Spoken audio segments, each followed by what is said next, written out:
Incidentally, as we obsess over the processes and the call to carry out talent surveys posthumously concerning our ascendants in order to establish our bloodline talents, gifts, and anointing, we also need to bear in mind that apart from the super achievements and exploits of our ancestors, we need to also concurrently seek to establish the fault lines of our ancestors, the blunders, the disasters, the big failures. Why should we worry about those things? You know, when we consider the bloodline identities, we may be able to identify the talents, the gifts, and potential, as well as anointing. But that may not be exhaustive. There is another reverse method of establishing the bloodline identity of ourselves as the descendants through also considering those blunders, those failures, those big faults in the personages in our lineages. They tell us a lot. You know, where you fail, you learn a lot about not just that engagement or activity, not just about the timing, about the ecosystem, about the configuration of enablers and also retardants. But more importantly, you learn a lot about yourselves, your potential,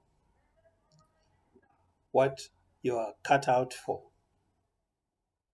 and which areas are not meant for you to excel, to come up tops, and to be notable as super achievers in those areas. So you get to learn about the areas that you shouldn't stray into, where it would be a waste of time, where you will be fated to fail. Why? Why should it be so? These are indicators of the areas that are not provided for in your bloodline, the areas where you are not gifted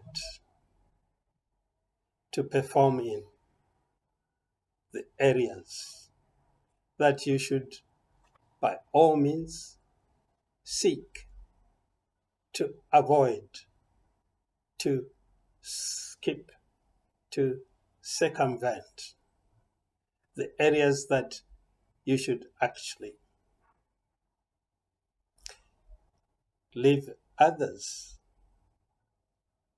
to get involved in, whilst you focus on those particular occupations, careers, challenges, and disciplines where you are indeed gifted, anointed, and talented. So, if you venture into an engagement for which you don't have the necessary talents, gifts, and anointing, you are bound to end up becoming a cost center and a cost driver because this is not your area. You become a liability. You mess things up.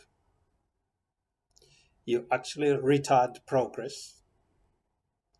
And your outcomes would be mediocre at best when people would be looking for masterpieces.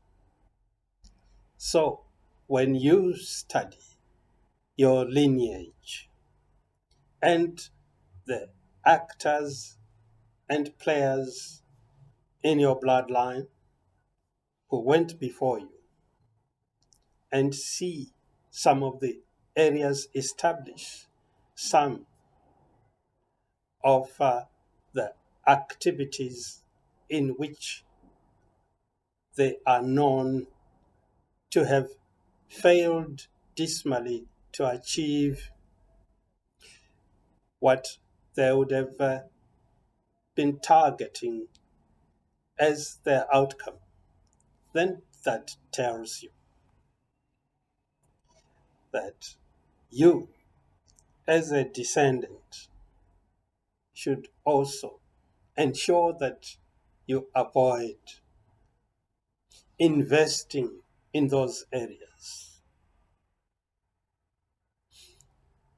mounting operations and engaging in work activities in those particular careers or areas, because there is no provision for you to participate in those areas because you have a talent deficit as far as those engagements are concerned. So it is so important for you to establish the areas in which your ascendants were not well known for super achievements, the areas in which your ancestors didn't do well, the areas in which they are known or associated with blunders, with failures, with weaknesses, with faults. Those areas are very important. Perhaps they're as important as establishing the careers, the engagements, the areas in which your ascendants excelled, because then the bigger picture will be clear. The mega view will be in evidence in terms of your choices, in terms of your advice, in terms of guidance. You will then be able to see the roadmap far more clearly. And that will constitute the blueprint for you to reference during your time and for your descendants to also use as a reliable source of intelligence concerning your lineage, so that you don't lose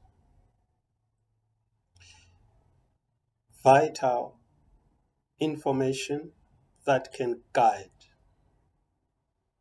successive generations when it comes to investment in business enterprises, particular sectors, occupations, disciplines, careers, professions, practices.